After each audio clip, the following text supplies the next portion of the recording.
Lecture du livre Patriarches et prophètes d'Ellen White. Chapitre 66. La mort de Saul. La guerre éclata de nouveau entre Israël et les Philistins. L'ennemi dressa son camp à Sunem, à l'extrémité septentrionale de la vallée de Jizréel. Saul rassembla son armée à quelques kilomètres de distance, à l'extrémité méridionale de la même plaine, au pied de la montagne de Gilboa. C'était là que Gédéon, avec ses 300 hommes, avait mis en fuite les armées des Madianites. Mais l'esprit qui avait inspiré le libérateur était bien différent de celui qui animait en ce moment le roi d'Israël. Gédéon était allé à l'assaut plein de foi au puissant de Jacob, tandis que Saul se sentait abandonné de Dieu, seul et sans défense. À la vue du camp des Philistins, il eut peur et son cœur fut très agité.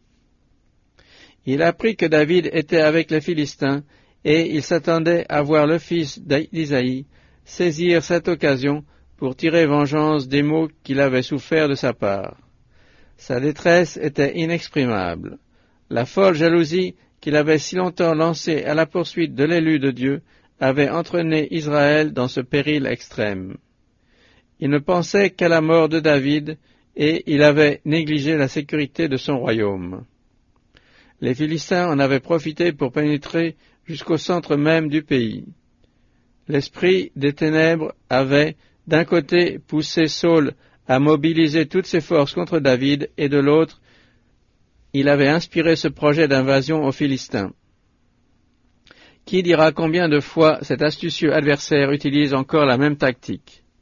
Il pousse quelques faux croyants à susciter une querelle dans l'Église, puis, à la faveur de cette discorde, il jette sur elle ses suppôts pour l'anéantir. La bataille devait se livrer le lendemain. Accablé par le sombre pressentiment de ce qui allait lui arriver, Saul ne voyait devant lui qu'une horrible nuit. Que ne donnerait-il pas pour un secours, un conseil? En vain il consulte l'Éternel, qui ne lui répond point, ni par des songes, ni par l'Urim, ni par les prophètes.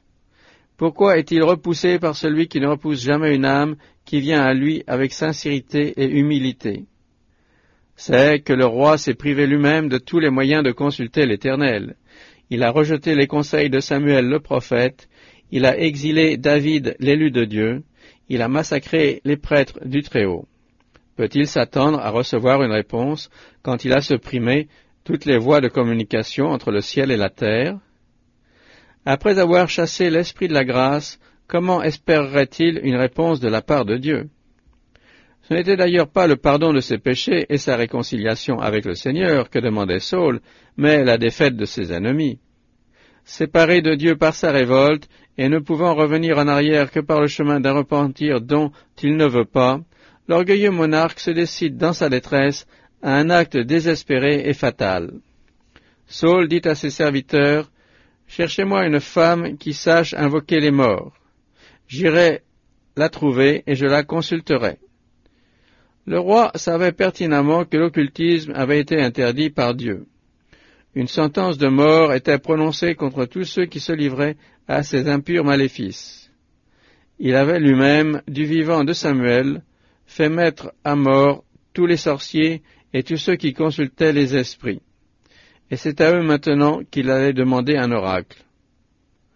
On répondit au roi, « Il y a à Endor une femme qui sait évoquer les morts. Cette femme avait fait un pacte avec Satan. En retour, le prince du mal opérait des miracles à sa demande et lui révélait des secrets. Saul se déguise et part de nuit accompagné de 2 serviteurs à la recherche de la sorcière.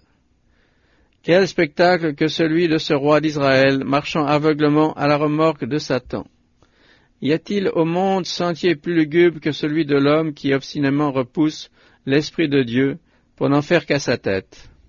Y a-t-il un esclavage plus terrible que celui que fait subir le pire des tyrans, l'égoïsme? La confiance en Dieu et l'obéissance à sa volonté. Telles avaient été les conditions posées à Saul avant de monter sur le trône d'Israël.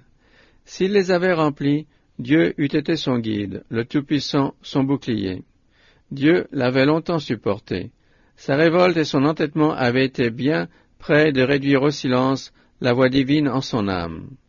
Néanmoins, jusqu'ici, il avait encore eu l'occasion de se convertir. Mais maintenant qu'il se détourne de Dieu pour aller solliciter les conseils d'un suppôt de Satan, il coupe le dernier lien qui le rattache à son Créateur et se place tout entier sous l'ascendant du grand révolté. À la faveur des ténèbres, Saul et ses 2 serviteurs traversent la plaine, passent sans encombre près de l'armée des Philistins, gravissent le flanc de la montagne et arrivent à la demeure solitaire de la sorcière d'Endor. C'est là que l'évocatrice des esprits s'est cachée pour pratiquer secrètement ses incantations. Mais Saul a beau être déguisé, sa haute stature et son port royal prouvent qu'il n'est pas un guerrier ordinaire. Les soupçons de la femme sont confirmés par la riche récompense qui lui est offerte. Saul lui dit, « Prédis-moi l'avenir, je te prie, en évoquant la mort, et fais-moi monter celui que je te désignerai. » La femme lui répondit, « Tu sais bien ce que Saul a fait, comment il a fait disparaître du pays ceux qui évoquent les morts et les devins. Pourquoi donc me tends-tu un piège pour me faire mourir ?» Saul lui fit ce serment par l'Éternel et lui dit, « Aussi vrai que l'Éternel est vivant, il ne t'arrivera aucun mal pour cette affaire. » Alors la femme lui dit, « Qui dois-je évoquer devant toi ?» Il répondit, « Évoque Samuel. » Après avoir pratiqué ces sortilèges, la femme dit à Saul, « Je vois un Dieu qui monte de dessous la terre. C'est un vieillard qui monte, et il est couvert d'un manteau. » Saul comprit que c'était bien Samuel. Il s'inclina le visage contre terre et il se prosterna. Mais ce n'était pas le prophète qui apparaissait à l'appel de la sorcière. L'apparition surnaturelle qui imitait Samuel n'était qu'un produit du pouvoir de Satan, une personnification à la ressemblance de Samuel, comme celle qui, plus tard dans le désert, se présentera à Jésus en ange de lumière. Quand la sorcière vit Samuel, elle poussa un grand cri, et elle dit à Saul, « Pourquoi m'as-tu trompé? Tu es Saul. » Le premier soin de l'esprit personnifiant Samuel avait donc été d'avertir l'évocatrice de l'identité de son visiteur. Le message apporté à Saul par le soi-disant prophète fut le suivant. « Pourquoi as-tu troublé mon repos en me faisant monter ?» Saul répondit, « Je suis dans une grande détresse, car les Philistins me font la guerre, et Dieu s'est retiré de moi. Il ne me répond plus, ni par les prophètes, ni par les songes.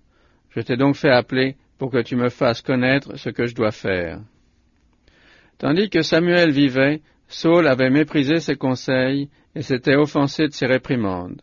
Mais à cette heure de détresse et de calamité, il met son dernier espoir dans les directives du prophète. Hélas, au lieu d'entrer en communication avec le ciel, il s'est adressé à un messager de l'enfer.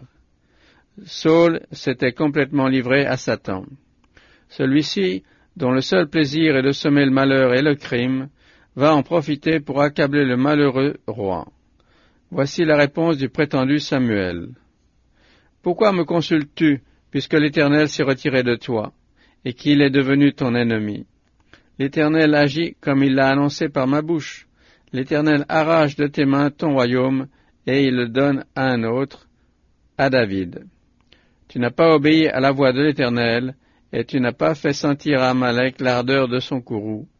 Voilà pourquoi l'Éternel te traite de cette manière aujourd'hui, et même l'Éternel livrera Israël avec toi aux mains des Philistins. » L'œuvre du tentateur consiste à excuser le péché, à rendre attrayant le sentier du mal, et l'homme sourd aux avertissements du Seigneur.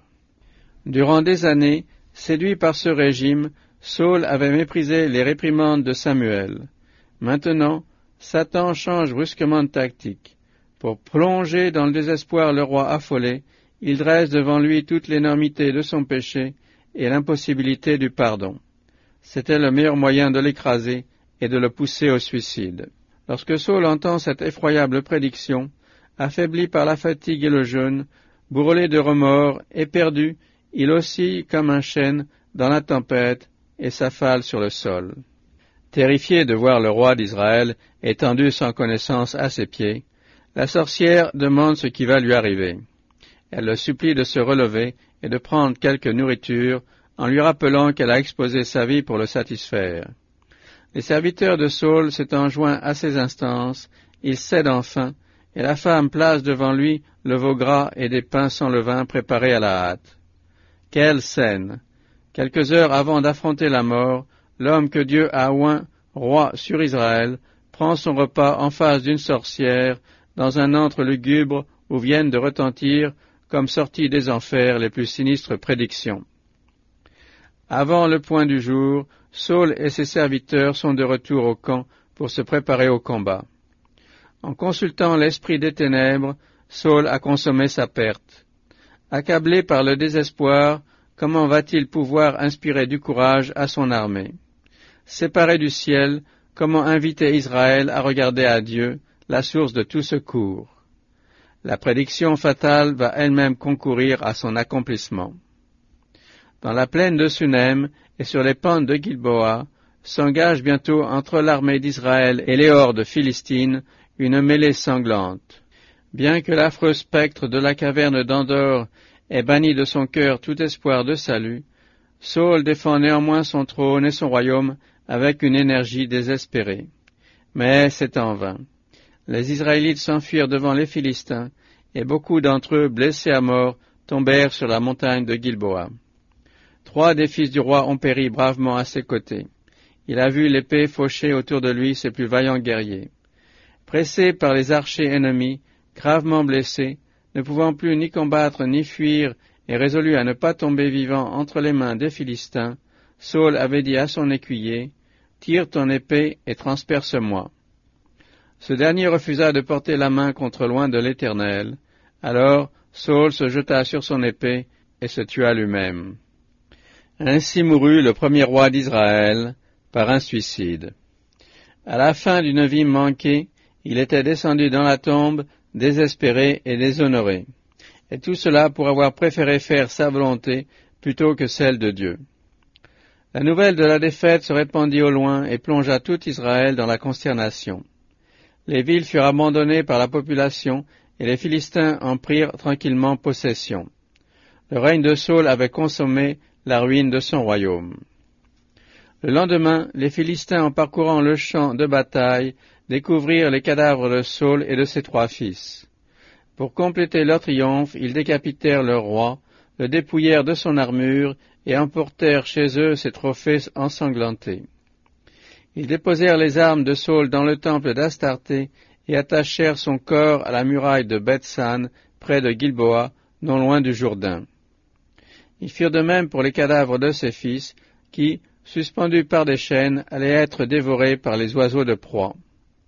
Les courageux habitants de Jabès de Galaad, se rappelant comment, en des années plus heureuses, Saul avait délivré leur ville, donnèrent à ces corps pantelants une honorable sépulture.